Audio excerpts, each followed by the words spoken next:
Apa pernah Tanah Abang steril? Apa pernah Tanah Abang tuh lolos dari macet? Tanah Abang tuh dari Sutioso sampai 2 periode, kemudian Poke. Itu nggak ada Tanah Abang bisa steril bersih itu. Kalau rapi sih sebenarnya udah, cuman kalau untuk ngendalin macet tuh nggak bakal mungkin bisa. Udah ada razia kayak Pol PP, tapi emang udah nggak bisa terkendali kalau di sini. Motor, mobil tiap hari kan nambah, jalanan nggak mungkin tiap saat bisa dilebarin atau bagaimana, kan nggak mungkin, kendaraannya terlalu banyak. Kalau dari kita sih sebenarnya nggak setuju, pihak luar ataupun pihak dalam nggak masalah mereka dagang di pinggir jalan, soalnya untung juga ke kita, gusur-gusur mereka itu nggak ada efeknya. Hari Rabu kejadian saya tuh digusur di situ, perang sama Pol PP ribuan, saya diserang sama Pol PP sampai nih, biar masuk TV lagi nih. Kaki saya tuh sama Pol PP. Di situ tuh hari Rabu saya masuk TV One, Metro TV, SCTV, Neo TV, saya masuk tuh hari langsung liputan. Dagang kita diambil. Ya gitu, mungkin apa karena macet ya. Ya kaki 5 yang musim nggak boleh di trotoar. Ahok kan sudah kasih tempat. Dia kalau misalnya ada yang jual yang gelar-gelar gitu ya, dia main slip. Kalau ada duit dia lancar. Tapi kalau ada komandannya dia kabur. Kalau lu mau gerobak, mau dagangan lu ada, lu tebusin duit. Ya kalau misalnya dia mau ngamanin ya boleh, tapi dengan cara baik-baik, jangan secara kasar. Apalagi dia main selip-selip ngasih duit begitu kan, itu kan udah jorok. Oh, maling 10 ppm. Kalau misalnya masih ada praktek-praktek kayak gitu, berarti sistemnya. Kalau masalah alokasi menurut saya udah benar. Aparaturnya ya harus dibenahi lagi. Kalau yang salah, salah semua. Mulai dari pengelolaan pasarnya, direktur pasarnya, gubernurnya, wali kotanya, pedagangnya. Ya kalau nggak ada yang salah deh, nggak mungkin kayak gini pasar. Jangan hanya janji, jangan hanya bicara lewat media aja. Terjun ke lapangan. Seumur-umur semenjak dia menjabat sebagai gubernur DKI, cuman sekali. Siapapun penjabatnya, mulai dari camat sampai ke gubernur. Pak, mau saya ngangkat Bapak, tapi cebokin berak saya dulu, mau nggak? Mau dia. Tapi setelah dapat dia jabatan, Pak, minta duit goptek, Pak. Siapa lu? Sama yang pasti yang kaki 5 tuh kurang seneng karena sering digusur ya. Tapi kalau yang di bantaran kali kan udah dikasih tempat enak ya gitu. Sebenarnya gini, kalau buat kayak gitu ya, itu pemerintah DKI itu kan dia udah nyiapin tempat. Kalau kita pandang kita lebih jauh nih, dia udah nyiapin tempat yang bagus, biar masyarakat DKI ini hidup itu lebih nyaman lagi. Rumah pribadi saya aja yang udah tahun-tahunan, dari nenek moyang udah ini, kenapa dia hancurin gitu. Pengusulan itu harus. Itu kalau nggak dituntasin bertahun-tahun ke depan juga banjir tuh akan ada itu. Maksudnya disiapin dulu tempatnya gitu. Sebelumnya Gubernur Ahok, alhamdulillah enak, lancar lah gitu. Ya kita juga nggak ngeganggu jalanan, kita juga nggak mengganggu dia. Kenapa udah ganti gubernur makin hancur? Tim saya yang ngomong dulu, ada orang nempatin tanah negara tapi dikasih sertifikat.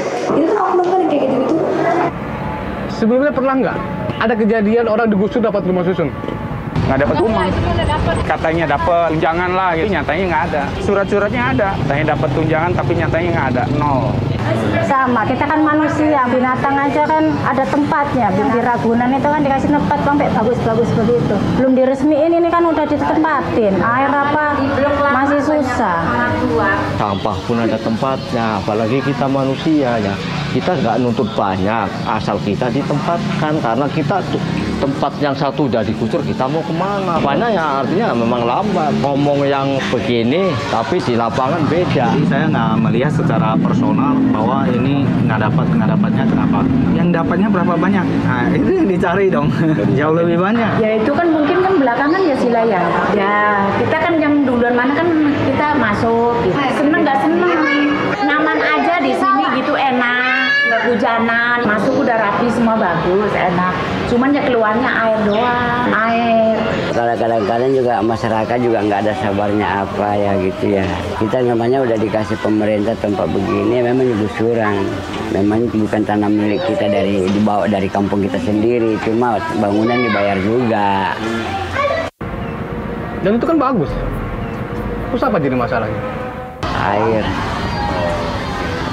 Ya air, saya minta tolong air doang, air. Bener, air.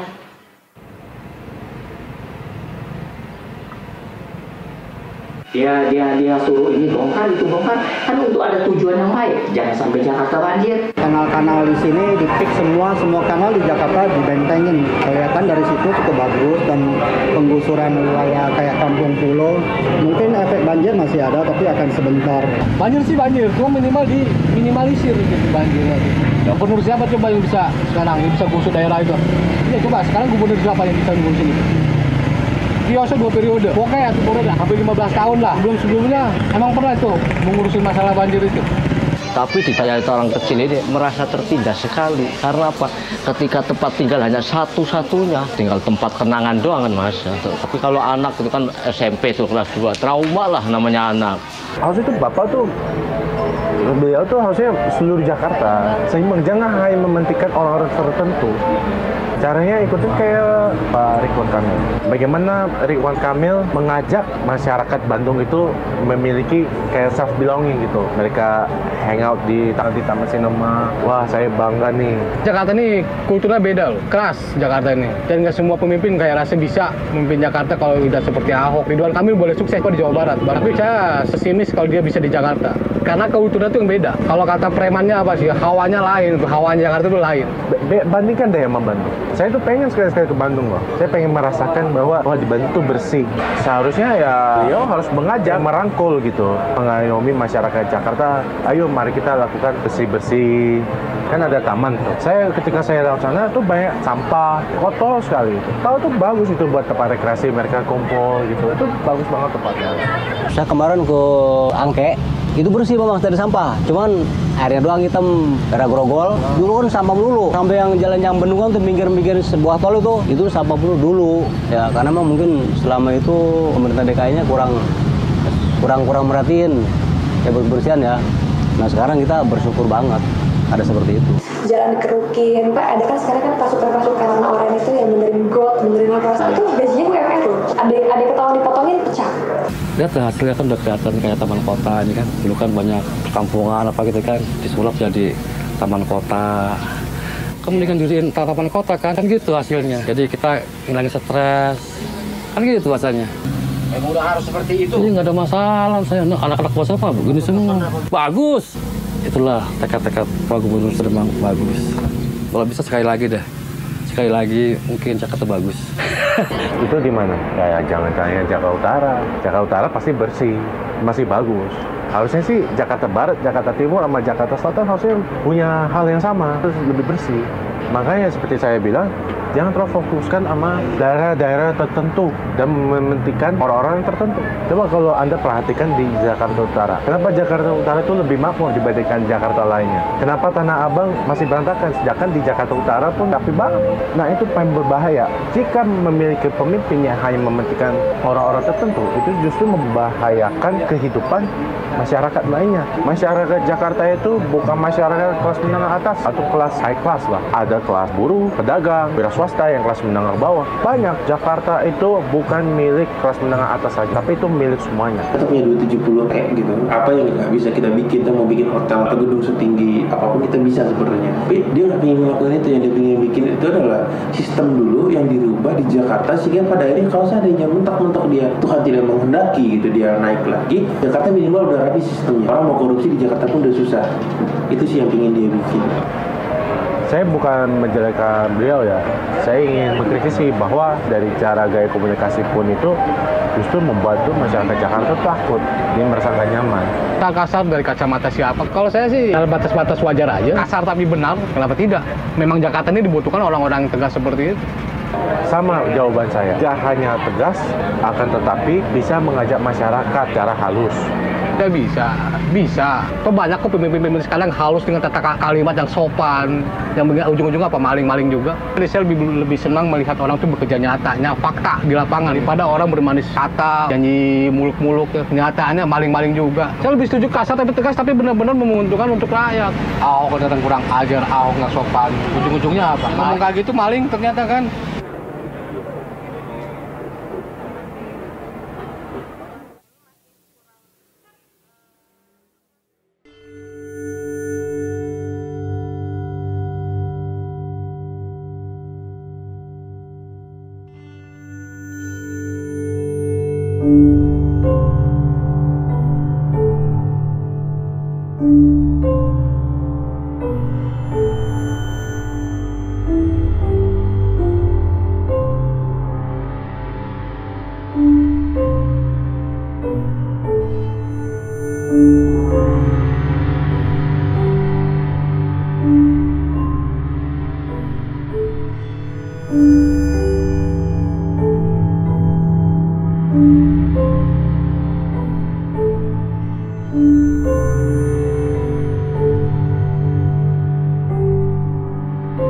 Jakarta.